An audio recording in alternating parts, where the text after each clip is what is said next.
sur un siège. Et 2 minutes et on va s'asseoir.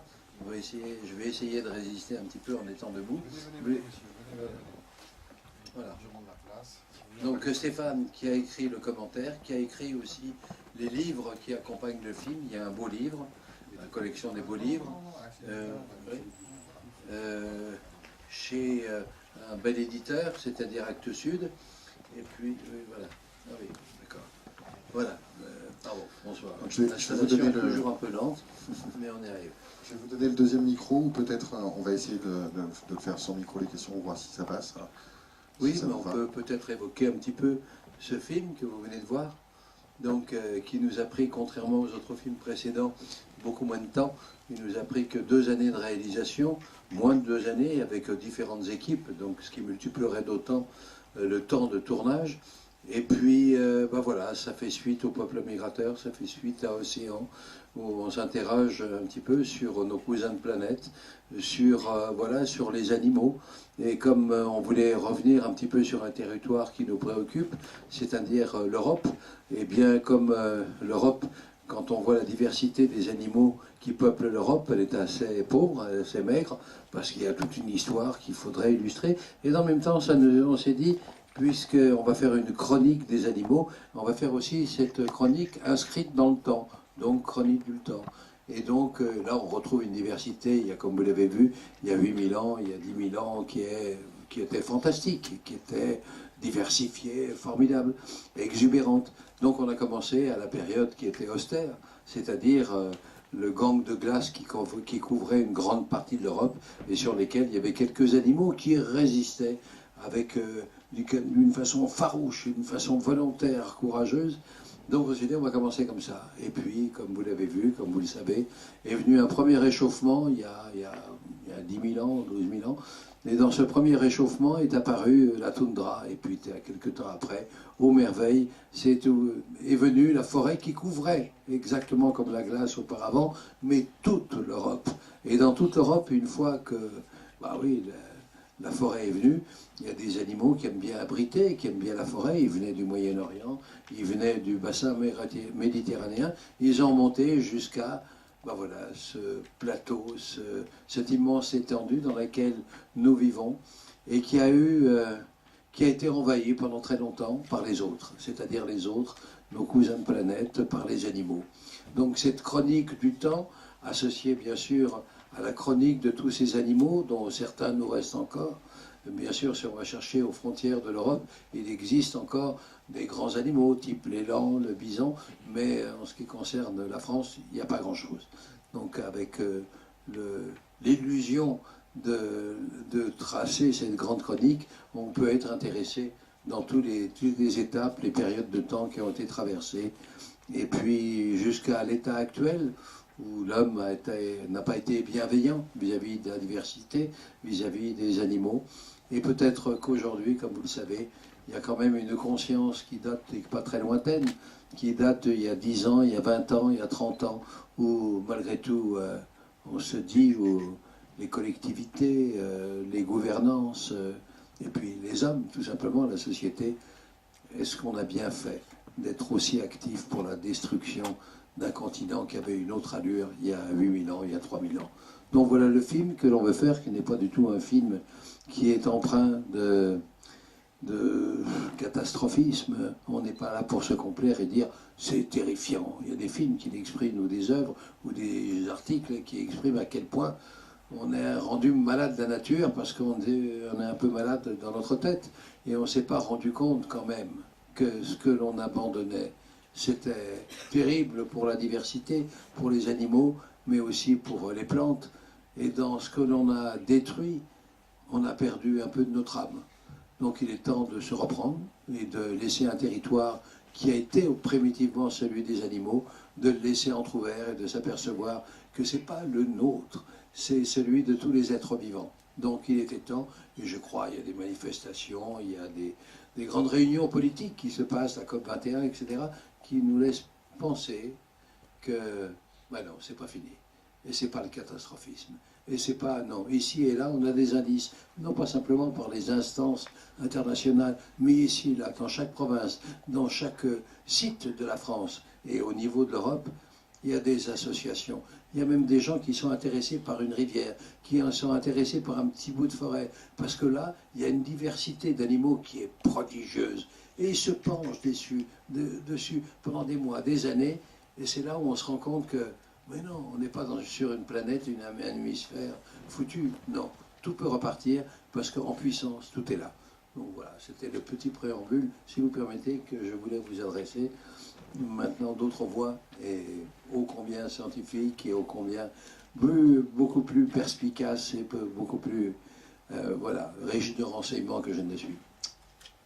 On continue, si vous voulez. Est-ce qu'on est d'accord pour prendre des questions, Jacques? Mais bien sûr. Tout de suite. Alors, qui veut se lancer ce soir pour la première question, peut-être? C'est toujours la plus compliquée, évidemment. Allez, madame, merci beaucoup. Bonsoir. Bonsoir. Déjà, je voudrais savoir où a été tourné ce film. Eh bien, Oli, tu peux répondre peut-être. Oli est notre producteur exécutif. Donc, tout ce qui s'est passé, si les lieux ont été mauvais, c'est de sa faute. Si, voilà. Donc, il va essayer de s'excuser auprès de vous. Allô?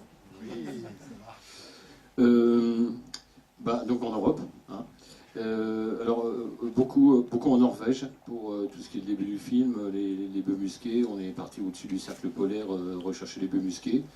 On a beaucoup tourné en Pologne aussi, parce qu'en Pologne, c'est le seul endroit où mes camarades scientifiques nous ont dit que c'était là où restaient les dernières forêts primaires, à la frontière de la Biélorussie. Là, on a tourné dans une forêt qui n'a jamais été exploitée depuis plus de 1000 ans, parce que c'était la forêt dédiée aux rois de Pologne, aux tsars, enfin ça dépendait de leur guerre dans ce coin-là, mais enfin en tout cas, la forêt n'a jamais été exploitée, jamais coupée, et donc il n'y a eu aucune espèce invasive, elle était protégée, c'est la seule forêt dite primaire scientifique dedans. On a tourné aussi en Roumanie pour les ours, parce qu'il y a une grande population d'ours sauvages là-bas. On a tourné en Suisse. On a tourné, et puis on a beaucoup tourné en France. On a retrouvé des forêts en France et des lieux, beaucoup en France, quoi. Et puis aussi on a tourné en Écosse. Et je crois que j'ai fait le tour. Et on a tourné en Hollande. En Hollande, parce qu'en Hollande, il y a beaucoup de programmes de réensauvagement. Et donc on a retrouvé les chevaux sauvages que vous voyez, les chevaux Koenig Polski, dont Stéphane et Gilbert pourront vous les décrire. En fait, ce sont tout ça des programmes de réensauvagement qui ont beaucoup lieu en Hollande et dans le nord de l'Europe. qu'est-ce que le réensauvagement, Je vais laisser mon camarade Gilbert répondre.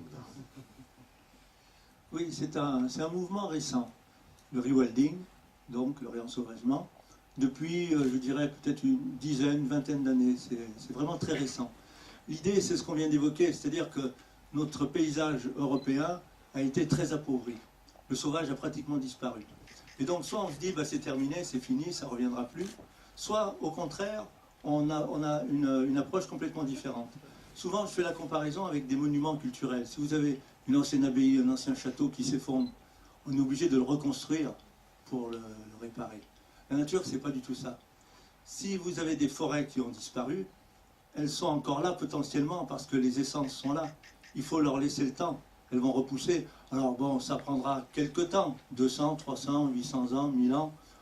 On sera peut-être encore là. L'espérance de vie est en train d'augmenter régulièrement. Donc, hein, cette année, ça descend. ah oui, oui, mais juste l'année 2015. Il faut pouvoir remonter après. Donc, alors, le réensauvagement, c'est ça. C'est laisser certains habitats, certains milieux, et notamment la forêt, revenir d'elles-mêmes. Et puis le petit coup de pouce, c'est de remettre les espèces qui ont disparu. Parce que les espèces qui ont disparu peuvent revenir d'elles-mêmes, mais en même temps, elles ont besoin souvent de coups de pouce pour que ça aille un peu plus vite. Je vous donnerai simplement un exemple. Dans la région Rhône-Alpes, on avait des vautours, 4 espèces de vautours qui ont tous disparu. Ils ont été réintroduits. Et maintenant, ils se reproduisent, ça se passe très très bien.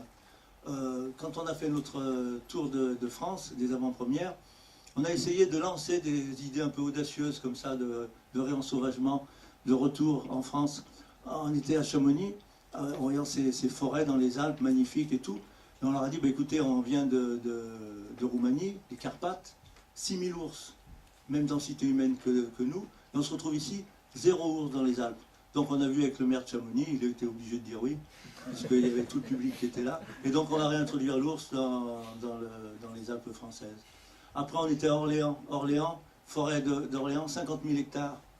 Et puis alors on dit, ah ouais, finalement, le bison, il ferait bien dans la forêt d'Orléans.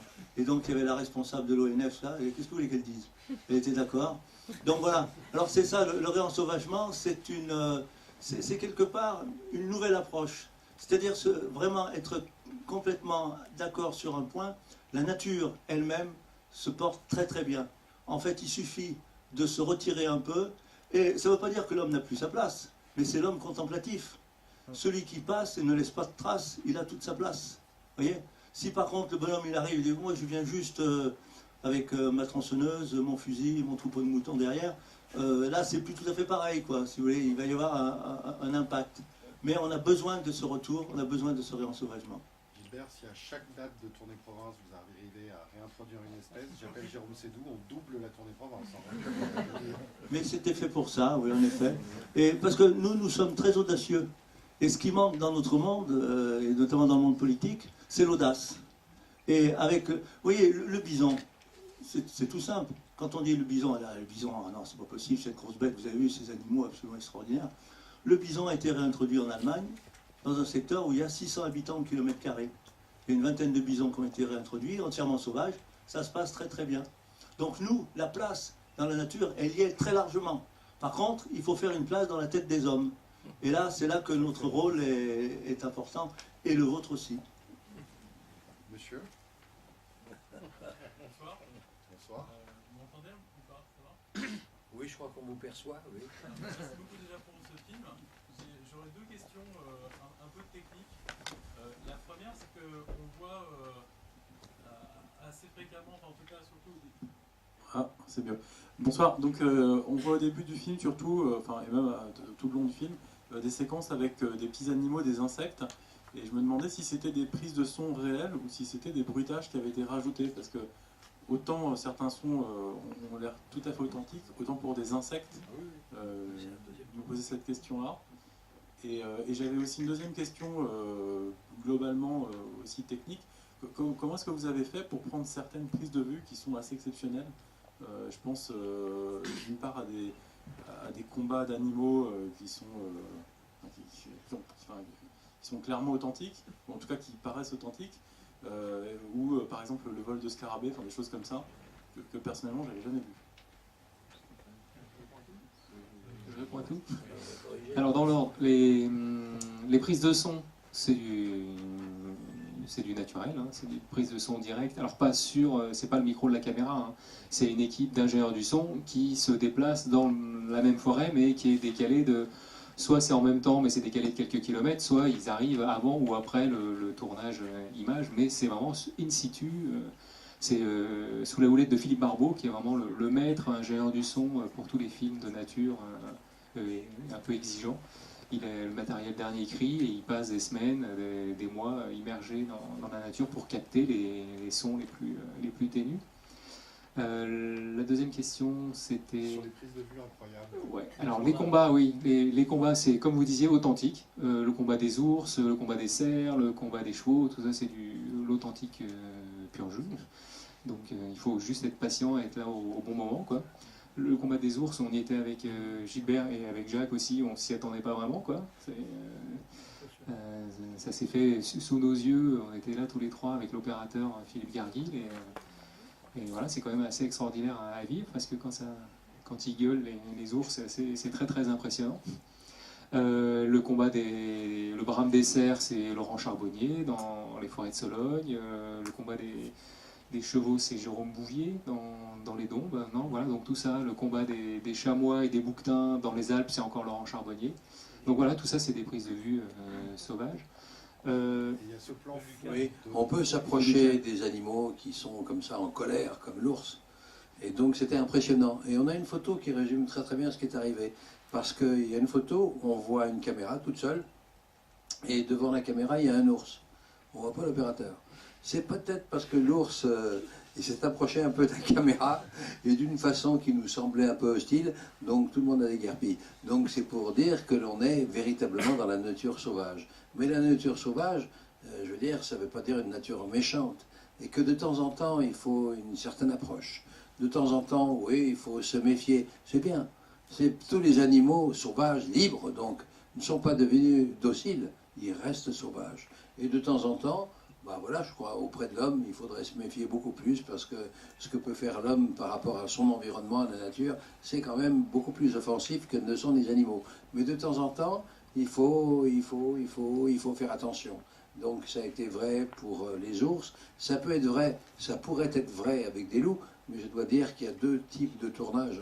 Le tournage avec des animaux sauvages, donc vraiment sauvages, là c'est le talent et l'expérience de l'opérateur qui s'approche pendant des heures et des journées, et même sinon plus de l'endroit du site où l'animal sauvage est censé passer. Donc il attend, à l'affût, couvert de feuillage et sans nul bruit, et puis il peut filmer. Puis il y a les autres animaux, comme les loups, hein, les loups emblématiques, l'allégorie de la nature sauvage, c'est vraiment le loup qui l'exprime. Et là, c'est des animaux qui sont imprégnés. Donc imprégnés, c'est-à-dire qu'ils vivent en connaissant les personnes humaines qui les accompagnent. Vous savez, c'est l'expérience de Konrad Lorenz qui a suivi et qui a été au milieu des oies. Et donc les oies se posaient sur sa tête. Il y a des photos célèbres de la grande aventure, de l'expérience comme ça scientifique. Et donc on a utilisé cette expérience, ce procédé, et donc on prend tous les animaux tout petits, hein, quelques jours, sinon quelques heures, mais on ne les prend pas dans la nature sauvage. On n'a pas le droit, moralement, et vis-à-vis des conventions qui peuvent régir l'approche avec les animaux. Non, ils sont dans des petits sanctuaires, dans des petits conservatoires, disons, où on préserve et on accompagne ce qu'était l'expression des animaux sauvages. Donc on prend des petits loups, on prend des petits renards, mais qui n'étaient pas sauvages au début. Ils étaient encore une fois dans des petits domaines dans lesquels l'homme était là. Et donc on les prend et on devient des parents de substitution. Et donc les animaux se sentent libres. Ils ne sont pas du tout dressés. On ne leur apprend pas à faire quelque chose. C'est pas comme des chiens qui se dressent comme ça. Oh, qu'il est joli le toutou. Ce ne sont pas des toutous du tout. Ce sont des animaux libres et qui aiment bien notre présence parce qu'elle leur semble protectrice. Et donc, on navigue avec eux, on évolue avec eux, et on peut même courir à toute vitesse. Et là, c'est pas simplement des animaux imprégnés, mais de trouver la technique, et la technique d'élaborer des machines, des plateformes qui peuvent aller aussi bien que les instruments, que les espèces. Et je te laisse continuer sur qu'est-ce que c'est la technique que l'on met au point pour suivre les animaux. Oui, on parlait des tournages sauvages tout à l'heure. On aurait bien aimé filmer les loups ou les lynx en sauvage, mais malheureusement, en Europe et en France particulièrement, ils sont tellement peu nombreux et tellement furtifs, ils ont tellement peur de l'homme que, avec toute la patience du monde, des Laurent Charbonnier ou des Philippe Garguil n'auraient rien pu filmer. Donc pour filmer ou des scènes même qui n'existent plus aujourd'hui, comme la course des loups avec les chevaux, une scène qui a existé dans le passé, hein, il y a 5000 ans, il y a 10 000 ans, mais qui n'existe plus aujourd'hui parce qu'il n'y a plus vraiment de chevaux sauvages et il y a trop peu de loups. Voilà, donc on est passé par, entre guillemets, l'artifice de l'imprégnation dont parlait Jacques, qui nous permet de retrouver une proximité avec l'animal, une proximité qu'on a expérimentée dans les films précédents, en Afrique, en Amérique du Sud, au Galapagos, en Antarctique, pour faire le peuple migrateur ou océan. C'était avec des animaux sauvages, mais il y a des endroits où les animaux n'ont pas peur, contrairement à l'Europe. Donc voilà, en Europe, pour retrouver cette proximité, il a fallu pour certaines espèces les imprégner. Et donc une fois qu'on a imprégné ces animaux, comme les loups, on a mis au point des machines pour pouvoir les accompagner. Parce que le principe des films de Jacques, c'est vraiment ne pas être là sur le bord du chemin et regarder passer les animaux, c'est les accompagner, d'être au plus près de leurs mouvements pour sentir leur vitalité, toute la force de l'expression de leur vie, et d'avoir la caméra toujours auprès de leur regard, de les envisager comme de vrais personnages, quelle que soit leur vitesse, s'ils volent, s'ils nagent, s'ils courent. Et là, en l'occurrence, les loups courent à toute vitesse dans la forêt avec les chevaux, et donc on a mis au point un scooter électrique, donc qui ne fait pas de bruit, qui est électrique, donc qui a des accélérations vraiment phénoménales, qui peut partir aussi vite que les loups à toute vitesse, et qui est suffisamment étroit et agile pour pouvoir slalomer vraiment entre les arbres, parce qu'évidemment on ne suit pas une route forestière, on est vraiment entre les arbres. Et donc il a 4 roues, donc c'est un scooter prototype mis au point par Alexandre Bugel, Et voilà, et donc il transporte devant ou derrière un caméraman qui est équipé d'un Steadicam. Et voilà, ce caméraman a su se faire accepter par les loups, parce que d'autres caméramans n'ont pas réussi ça. Il y a un courant qui est passé entre lui et les loups. Et les loups ont accepté de courir à côté du squatter, ce qui a permis au caméraman de filmer à hauteur des yeux du loup, des loups, ces loups en pleine course, derrière le sanglier, derrière les chevaux. Stéphane, aucun animal n'a été maltraité pour le film. On pense par contre qu'il y a des opérateurs qui se sont pris quelques branches. Non, on n'a pas eu de blessés à déplorer, heureusement. Pour le scarabée, comment vous avez fait? Parce que ce plan est fou. Oui, pour le scarabée, enfin, il faut dire qu'en ce qui concerne les insectes, en les ayant observés, on sait quelle est la direction, le chemin, même s'il est aérien, la façon dont il se déplace. Donc on a prévu, vous savez que le scarabée qui vole, il vole pendant 3 jours, ou 4 jours, ou une journée par an. Donc c'est au moment de la frénésie donc érotique, sexuelle, et qui fait qu'il cherche la compagne, il cherche la compagne, c'est le mâle. Et donc il vole. Et il vole dans des allées toujours à même hauteur, mais avec une force, je vous assure, vous baissez la tête. Quand vous le voyez arriver, on baisse la tête et il passe. Mais il passe parce qu'il a un rendez-vous, il espère avoir un rendez-vous, et il va retrouver la compagne supposée.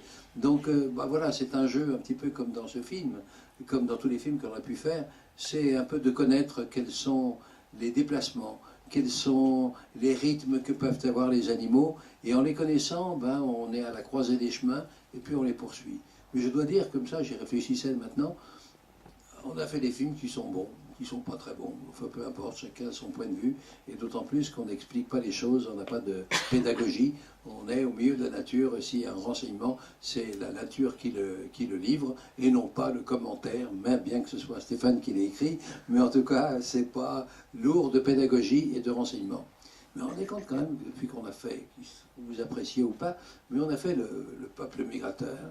La première fois dans l'histoire de l'humanité qu'on vole avec des oiseaux.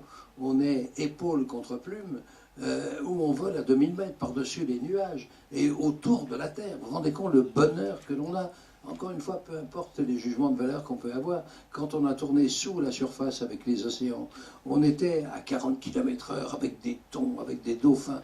Vous vous rendez compte la sensation que l'on trouvait? Je parle tout simplement, nous comme premiers spectateurs dans le mouvement des choses, de la nature, c'est fantastique. Et là, quand on voit un rideau d'arbres infranchissable, sauf qu'il y a des animaux qui, comment ils font, les chevaux, les Konik-Polski, voilà, c'est leur appellation, les Konik-Polski, qui pénètrent à toute vitesse. Et on regarde ça, on se dit, mais c'est formidable. Mais pour bien les connaître, pour connaître un animal, il faut le connaître dans son énergie, dans son mouvement. Donc commence la problématique, et bien sûr, puisque c'est impossible, eh bien, on va y arriver, et on y arrive. Et c'est pas une illusion, c'est un bonheur de savoir que, voilà, on a cette chance, malgré notre technique, notre connaissance des animaux, on est les premiers dans le mouvement des animaux et de la nature à épouser ce mouvement. Je vous assure, il y a quelque chose qui est enivrant, et de temps en temps, je me souviens d'un garçon qui s'appelait Thierry Machado, la première fois qu'il a volé au-dessus de tous les obstacles aériens, tout ce qu'il peut rencontrer, c'est-à-dire même la chasse, mais surtout la nature, les arbres, tout. Et c'était la première fois qu'il montait sur un ULM, et la première fois qu'il avait une caméra avec un pilote, on ne peut plus brillant. Il est revenu, et donc ils sont tout seuls, hein, le pilote et puis le caméraman, et on lui a demandé alors comment c'était là-haut. On était en attente de ce qu'il pouvait nous dire. Il n'a pas pu parler. Il n'a pas pu parler pendant très longtemps, pendant presque 1 heure, parce que l'émotion était tellement intense, parce que de voler à côté de nos cousins de planète, je vous assure que c'est une sensation que l'on n'imagine pas. Donc, outre les réalisateurs qu'on peut être, mais on est les premiers spectateurs. Vous vous rendez compte que ça fait depuis l'histoire de l'humanité, on rêve de voler avec les oiseaux. Depuis l'histoire de l'humanité, on se penche par-dessus le bateau, sur la rambarde, pour voir les poissons qui foncent à toute vitesse, à 2 mètres, 3 mètres, 5 mètres. On est les premiers à les voir. C'est pas spectaculaire, on s'en fout, c'est pas... Mais on assiste à des spectacles du monde en place favori. Je vous assure qu'on a des bonheurs qui ne sont pas du labeur. On n'est pas simplement, on n'est pas des professionnels, mais on est ceux qui avons la chance, qui est à côté des mouvements de liberté des animaux. Et je vous assure, ça vaut la peine d'en faire de temps en temps de ces films-là et d'avoir ce passeport qui nous permet d'être à côté d'eux.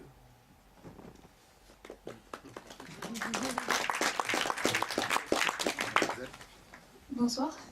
Alors j'ai 4 questions, mais je vous rassure, ça sera très rapide. Je vais faire court. La première, justement, vous en parliez des scènes avec les loups. Moi j'avais une question, puisque dans le film on voit plusieurs scènes, par exemple les loups, voilà, là, on voit la bataille entre les loups et les chevaux, donc avec notamment un cheval qui met une ruade en direction des loups. On voit aussi à un autre moment une chouette qui fond sur un hérisson. Comme vous dites qu'il n'y a pas eu d'animaux blessés pendant le tournage, est-ce qu'il y a eu des artifices utilisés ou est-ce qu'il y a quand même eu des vrais combats et donc des animaux blessés ou tués, mais c'était entre eux en fait? Qui veut répondre? Voilà. Alors dans les vrais combats sauvages, dont les combats entre chevaux, c'est toujours ritualisé. Hein. Ça va jamais jusqu'à la mort, et ça va pas non plus jusqu'à des blessures. Très vite, celui qui se sent le moins fort a compris et il abandonne le terrain. Pour la prédation du hibou sur le hérisson, comme on avait des hérissons imprégnés, parce qu'on souhaitait faire des mouvements de caméra avec les hérissons à hauteur de hérisson, c'est-à-dire à 1 centimètre du sol, il a fallu qu'on imprègne des hérissons. Parce que filmer des hérissons sauvages, c'est possible, mais on est toujours trop haut, quoi. Donc il fallait qu'on soit accepté par le hérisson en ayant la caméra vraiment au ras du sol. Donc on avait un hérisson imprégné, et ce hérisson, on n'allait pas le donner à manger au grand-duc, au hibou grand-duc. Donc là, il y a un artifice de cinéma, hein, comme à la guerre. Dans les films de guerre, les soldats ne sont pas vraiment morts. Donc là, c'est le cas aussi des loups dans la scène de chasse où ils courent à toute vitesse et on entend les fusils, les tirs de fusils, et on voit les loups qui culbutent. Et tout ça, c'est du cinéma. Il y a des loups qui ont appris, ces loups imprégnés, ont appris à faire des cascades. La cascade de faire semblant de tomber, de se relever, de continuer à courir. Et l'art du montage fait qu'on coupe l'image, le plan, juste au moment où il tombe, évidemment. Comme la scène avec le sanglier où effectivement on voit pas la mise à mort parce que je suppose qu'il n'y en a pas eu, c'est ça? Voilà, la scène du sanglier, c'est on a fait une course avec le sanglier, puis on a fait des courses avec le loup, et le montage aussi donne l'impression. Voilà, à la boucherie du coin. Parce que notre sanglier qui court, c'est notre sanglier à nous imprégné, donc on n'avait pas le. Voilà.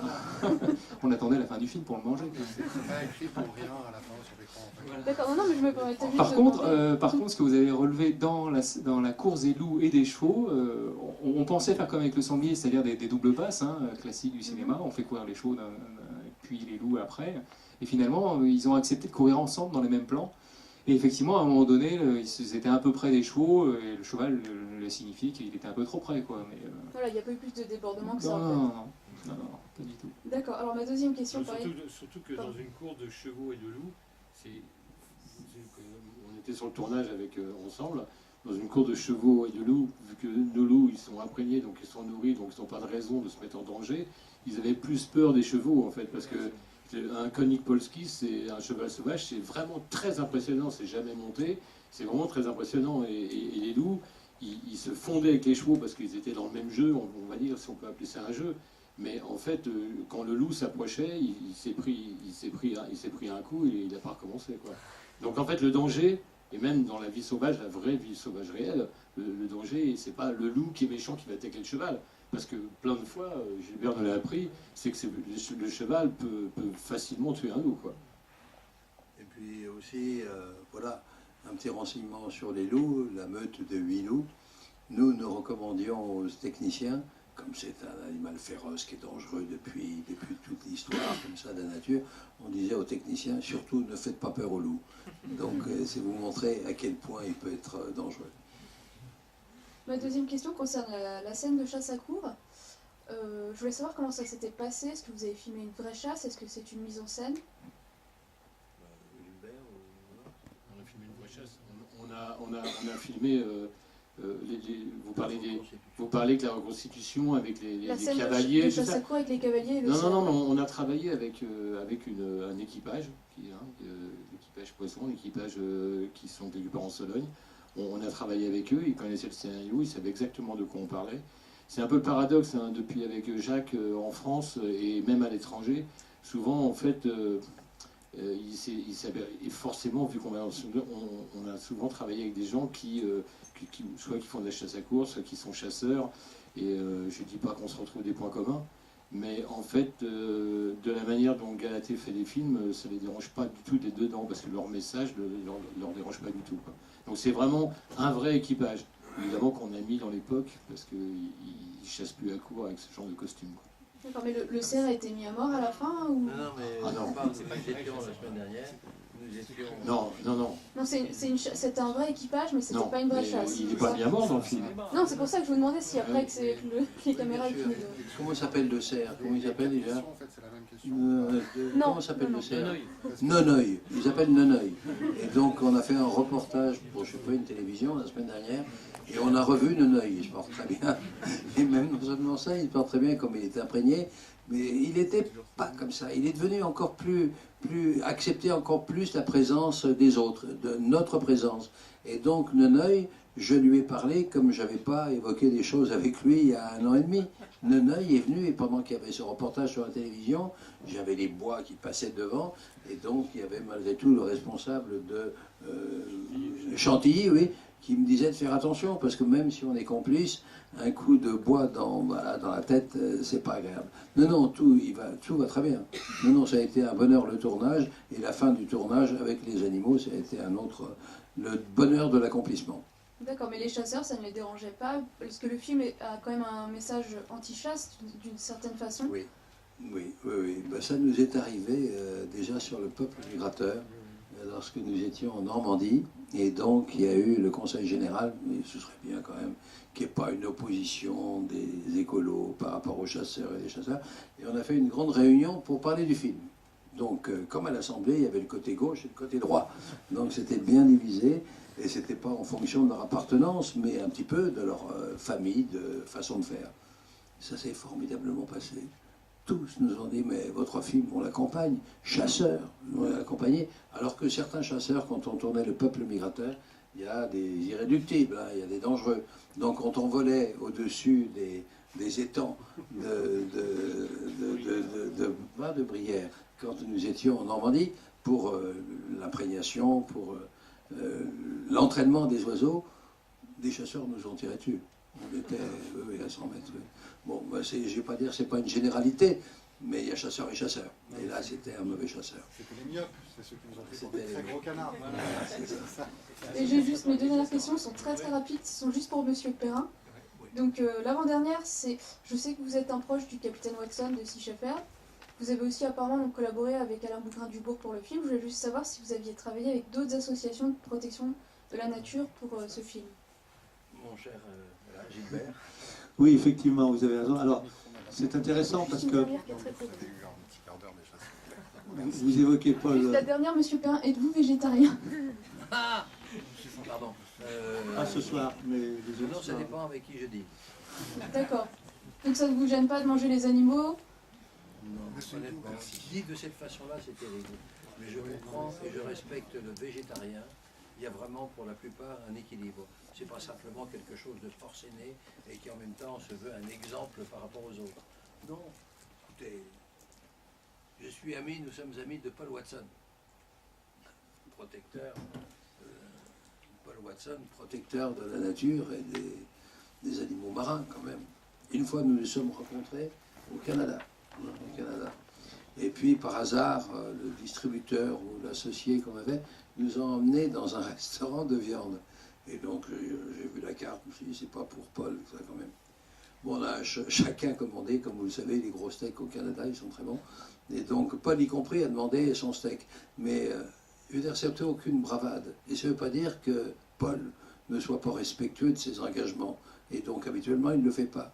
Mais quand même, est-ce qu'on va définir une éthique et une valeur de la personne en fonction de ce qu'il est, de ce qu'il n'est pas? Il aime la nature et la respecte, donc il ne mange pas de viande. Je ne crois pas, c'est à chacun. Et je pense que le végétarien s'élargit de plus en plus. Et il y en a de plus en plus. Et c'est une bonne chose. Mais il ne faudrait pas qu'on commence à jeter l'opprobre sur ceux qui ne respectent pas ça. Parce que voilà, c'est très bien, sans doute. Et puis peut-être que l'exemple comme ça, qui ne s'affiche pas, va donner à d'autres le chemin qui est à suivre. Et voilà. Mais je ne suis pas végétarien et je ne mange pas de la viande à outrance non plus. Par contre, vous aviez posé une question sur d'autres associations. Oui, tout à fait. Gilbert va vous répondre. Oui, effectivement. Alors, d'abord, pour revenir simplement très rapidement sur Paul Watson, il était samedi dernier à Lyon pour une manifestation pro-loup. Donc voilà. Et nous avions donné une petite conférence de presse auparavant.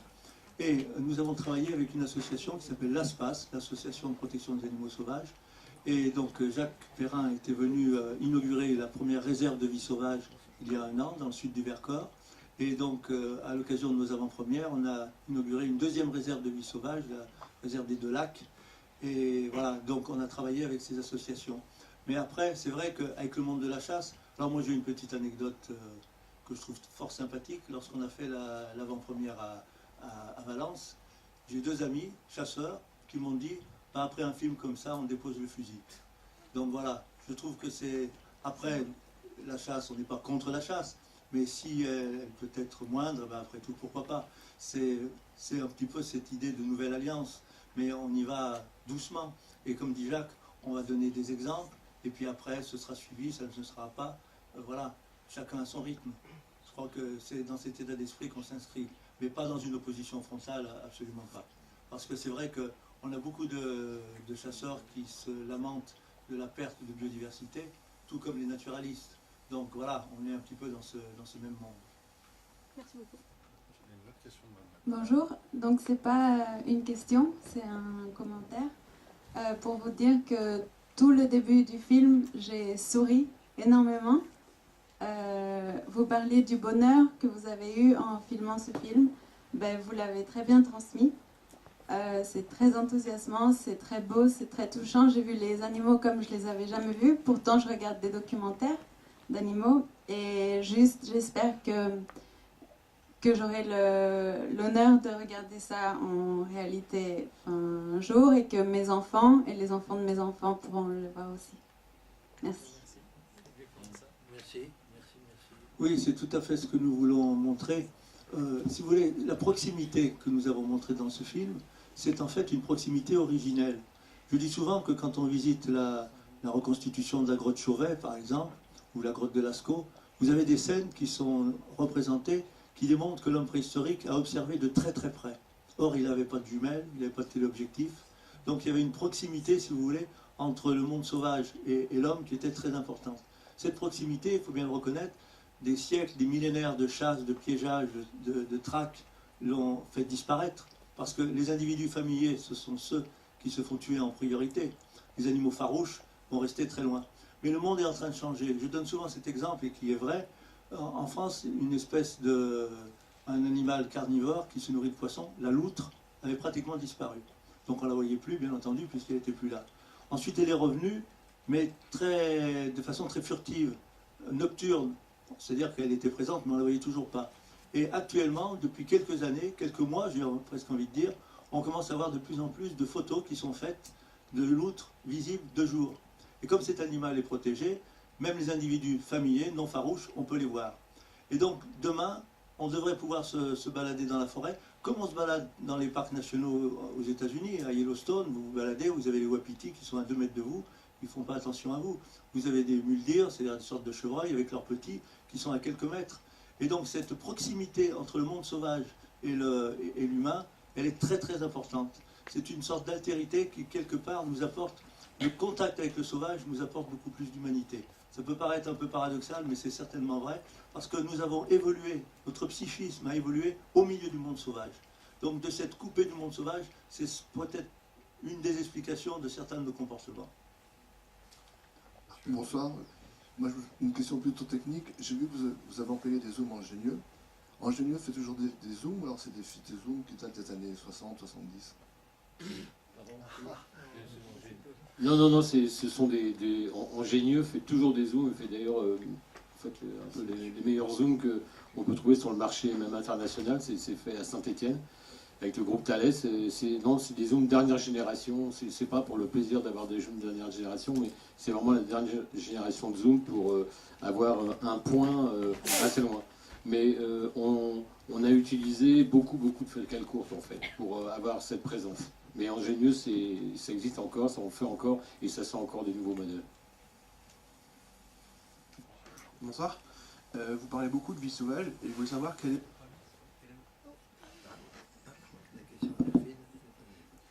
Et donc je voulais savoir quel est votre avis sur les zoos et les parcs zoologiques en général.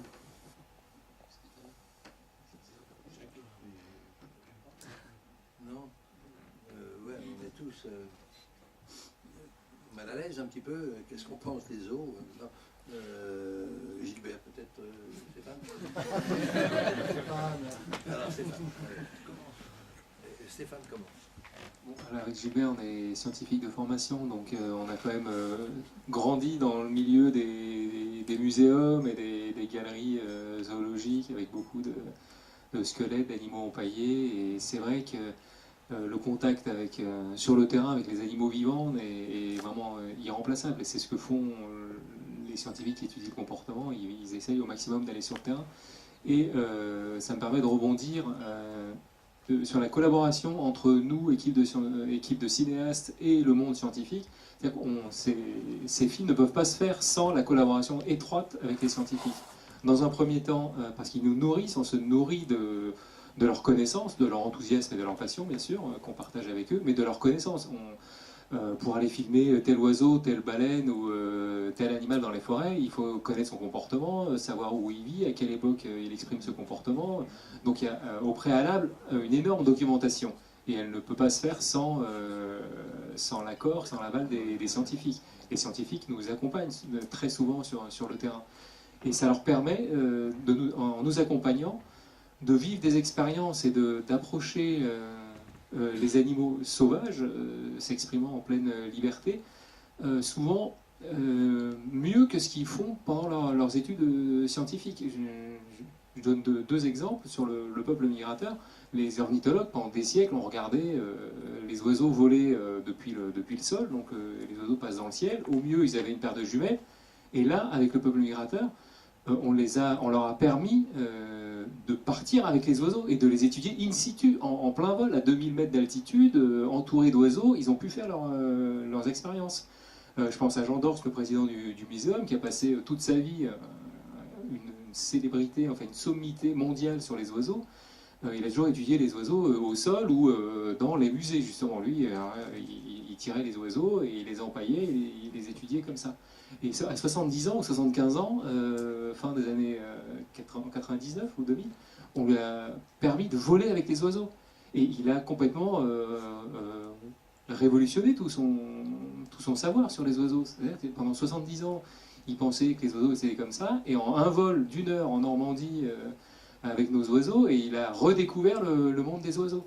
Un scientifique spécialiste des albatros comme Henri Weimerskirch, il a posé des capteurs sur nos pélicans et nos cygnes, et il a trouvé des informations, il a publié des articles dans les meilleures revues, comme Nature, meilleures revues scientifiques, sur la physiologie du vol des oiseaux, quand les oiseaux volent en formation. Donc ils ont pu faire des études scientifiques. Et sur Océan, la semaine dernière, je ne te l'ai pas dit Jacques, mais j'ai reçu une publication scientifique sur des gens qui ont étudié avec nos rushs du Sardine Run en Afrique du Sud. Le Sardine Run, c'est cette grande migration de sardines qui attire énormément de prédateurs. Les sardines se comptent par milliards, enfin elles sont même innombrables, et elles attirent des requins, des dauphins, des manchots, des baleines, des otaries et des fous du Cap. C'est un oiseau blanc qui vole et puis qui plonge du haut des airs comme ça, qui traverse la surface et qui chope les sardines. Et donc c'est la première fois, grâce à nos images, qu'ils pouvaient voir le comportement de ces oiseaux qu'ils étudiaient toujours depuis le pont du bateau ou depuis la côte. Et ils les ont étudiés sous l'eau, le comportement de ces oiseaux qu'ils étudiaient depuis des années. Ils ont pu voir comment ils faisaient sous l'eau, comment ils capturaient les sardines. Et ils en ont écrit un article scientifique qui est sorti la semaine dernière, que j'ai reçu la semaine dernière. Donc la collaboration est permanente, elle est depuis le début de chaque projet jusqu'à la sortie du film, puisque ces scientifiques sont ravis de nous accompagner. Donc le terrain, ce qu'on disait sur Océan, c'est que les scientifiques, il n'y a pas mieux pour eux que d'étudier les animaux vivants sur le terrain. Le muséum, un animal même vivant mais confiné, ça apporte des informations, mais jamais autant que l'animal dans l'expression libre de sa vie. Et donc pouvoir avec nous les approcher d'aussi près, ça a fait faire un bond dans le travail scientifique. Et c'est vrai que j'imagine qu'il y a des enfants et qu'il y a leurs accompagnateurs, ils leur disent viens, on va aller voir au zoo, on va découvrir des animaux. Je pense que dans la compréhension commune, c'est difficile maintenant, le zoo. Je trouve que, comme ça, psychologiquement, on a ouvert les portes du zoo depuis une quinzaine, une vingtaine d'années. Et là, d'un seul coup, c'était un grand réconfort. Parce que de voir des individus, non pas en prison, hein, c'est un peu ça, les barreaux et autres, il n'y en a plus. Donc on a subtilisé les barreaux, on les met maintenant dans des réserves, on les met dans des vastes territoires. Il y a ici en France des territoires qui couvrent plusieurs hectares. Et dedans, on peut observer les animaux. Et je pense que l'observation d'animaux en cagé, c'est pas une bonne observation. Et pourquoi on fait ces films-là, comme celui-là, à côté des animaux qui courent dans la forêt et tout ça? Pourquoi? C'est pour avoir une meilleure perception. Et comme dit Stéphane, l'animal empaillé ou taxidermisé qu'on vous enseignait, voilà ce que c'est que l'animal. Non, pas du tout. L'animal n'existe qu'en fonction de son milieu et en fonction de la façon dont il se manifeste, dont il court, etc. Sinon, ce n'est pas une observation, c'est une observation morte. Alors, observons nos cousins de planète dans leur exubérance de vie, et peut-être que, comme on dit à la fin du film, là, peut-être qu'une coexistence sera possible dans la mesure où on apprécie, où on respecte voilà, la forme de vie et de mouvement des animaux.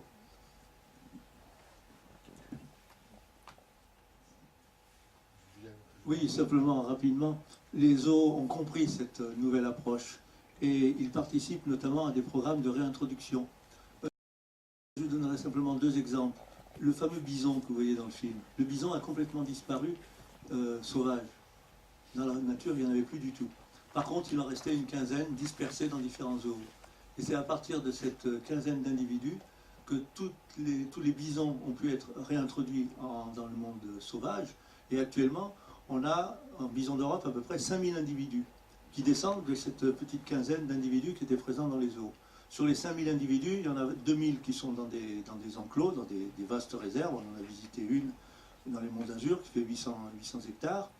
Et il y en a à peu près 3000 qui sont entièrement libres. Ceux en Allemagne que j'évoquais tout à l'heure, et puis dans toute la chaîne des Carpates et en Scandinavie aussi, dans certains secteurs. Donc, vous voyez, il y a ce rôle-là. Et très précisément, dans le cadre de notre film, on a un vétérinaire, Éric Bureau, qui travaille au zoo de Villars-les-Dombes. C'est un zoo où il y a essentiellement des oiseaux. Et on a un projet de réintroduction d'un ibis, c'est une sorte d'échassier, ibis chauve. Il est vraiment assez rigolo, quoi. Il est chauve, un ibis, c'est voilà, tout noir, avec ibis chauve, voilà. Il est chauve, pas comme toi. Voilà. Tu as des beaux cheveux. Lui, voilà. Mais c'est un animal qui a disparu probablement au Moyen-Âge. Et au zoo de Villars-les-Dombes, eh bien, il y a des ibis chauves qui vont être reproduits et qui vont être relâchés donc, dans la nature. Donc voilà, le zoo de Douai-la-Fontaine, il y a plusieurs zoos comme ça qui se sont spécialisés. Les retours des vautours, les gypaètes barbus, etc. Beaucoup d'individus sont nés en zoo. Mais bien entendu, ce n'est pas l'idéal, c'est un pis-aller. On espère bien entendu que tout cela va fonctionner tout seul. Sans nous, ce sera bien sûr l'objectif à atteindre. Bonsoir. Donc depuis tout à l'heure, vous nous expliquez bien le film étant un vaisseau pour approcher un petit peu les politiques, les gens ont le plus de pouvoir, permet aussi un chemin pour les scientifiques d'observer les animaux à l'état sauvage, ou en tout cas en action vivant.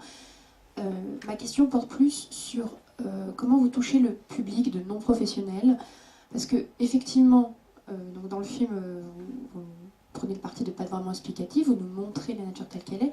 Est-ce qu'il y a des choses qui sont mises en place autour des projections vraiment publiques, au-delà là, parce que de blogueurs ou de journalistes?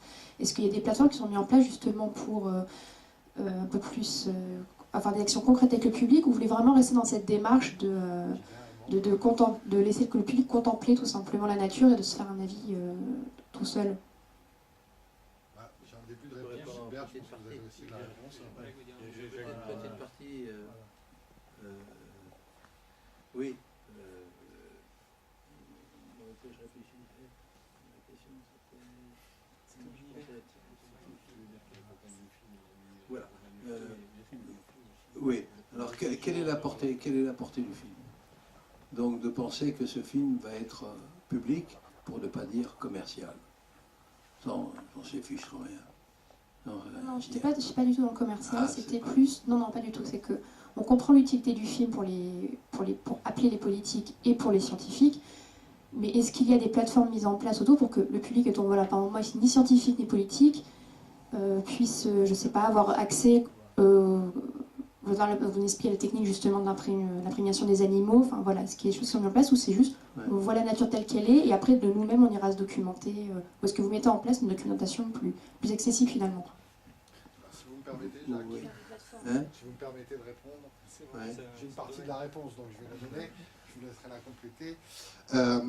Les équipes de Galatée qui entourent Jacques et toute la production du film, et nous-mêmes chez Pathé à la distribution, nous avons travaillé avec une société par exemple formidable qui s'appelle Smallbang, qui a développé une plateforme web qui s'appelle lessaisonslefilm.com, qui est un site extrêmement complet qui détaille toutes les différentes étapes de transformation de l'espace naturel européen au travers des 20 000 ans étudiés dans le film, et qui a fait un énorme travail de curation sur Internet. Donc on a été rechercher pour le grand public toutes les sources d'informations justement très précises et très scientifiques sur toutes les modifications qui sont abordées, décrites, mais non pas expliquées de manière didactique dans le film.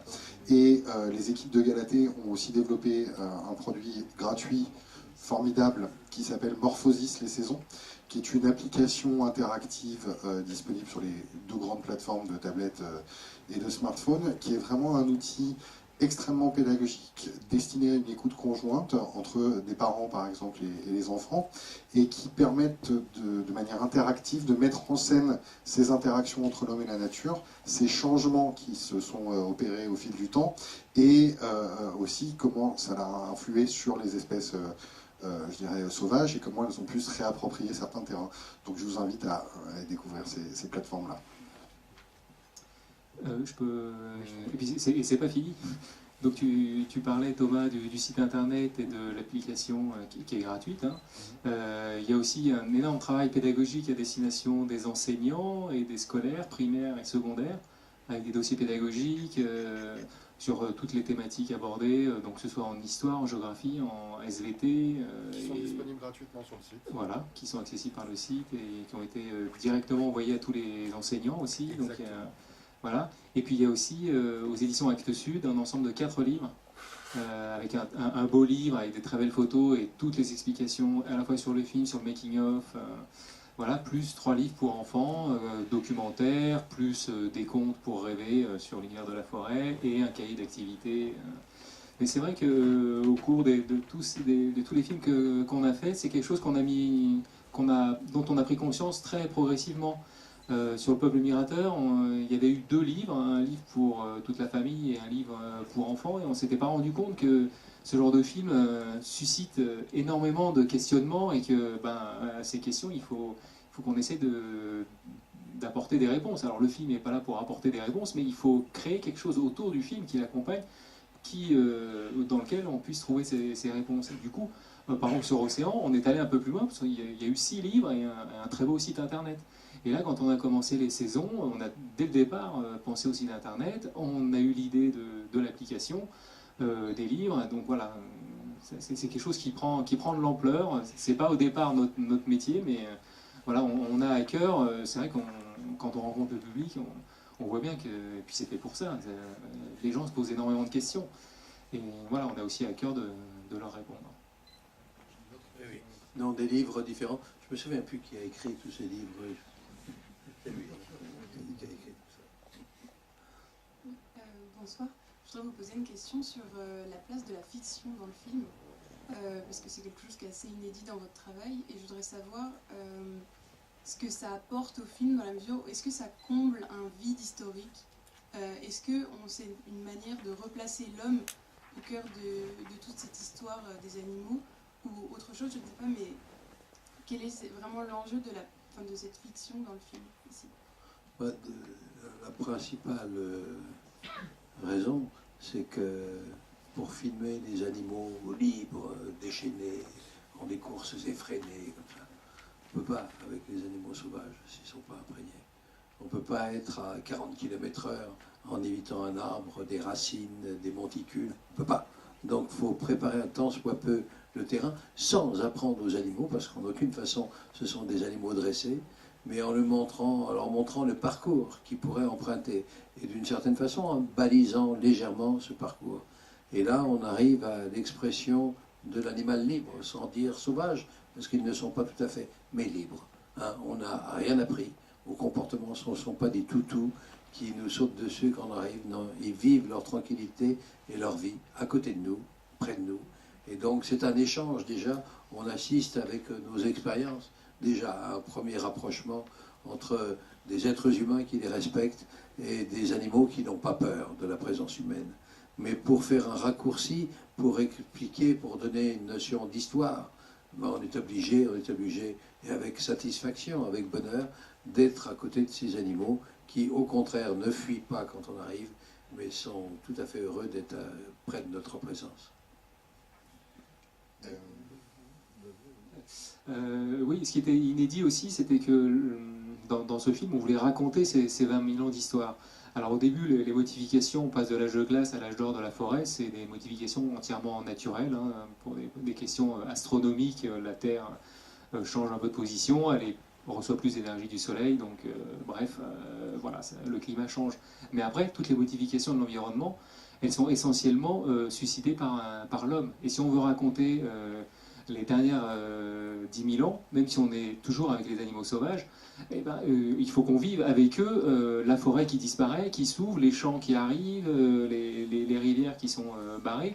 Et ça tombe pas du ciel. C'est bien l'homme qui est facteur qui est facteur de tout ça. Donc il faut qu'on le voit. Donc il y a des scènes forcément entre guillemets fictionnées où on voit l'homme, ou ne serait-ce qu'une silhouette ou une ombre ou une trace humaine qui montre que un jour un hérisson qui se balade dans la forêt, il se retrouve devant une voie romaine, et c'est le premier accident de la route, où le loup qui a couru pendant des milliers d'années libre dans la forêt, un jour on lui tire dessus. Donc forcément l'homme a sa place dans le film. On a toujours voulu donner le premier rôle aux animaux, et contrairement aux films de fiction classique, c'est l'animal qui a le premier rôle et l'homme qui est acteur de complément, qui est figurant. Donc on a cherché à inverser le point de vue et de raconter cette histoire qu'on apprend tous à l'école, 5-52, la conquête des Gaules par Jules César, 1515 Marignan, raconter tout ça, mais du point de vue des animaux. Comment ils ont été témoins de tout ça, comment ils ont vécu tout ça. Merci beaucoup. Ça fait déjà une belle heure que nous devisons. Je vous propose peut-être de prendre une ou deux dernières questions et de laisser tout le monde repartir à la maison. Est-ce que quelqu'un a encore une question, ou est-ce qu'on en reste là, mesdames et messieurs? J'ai une dernière question, madame.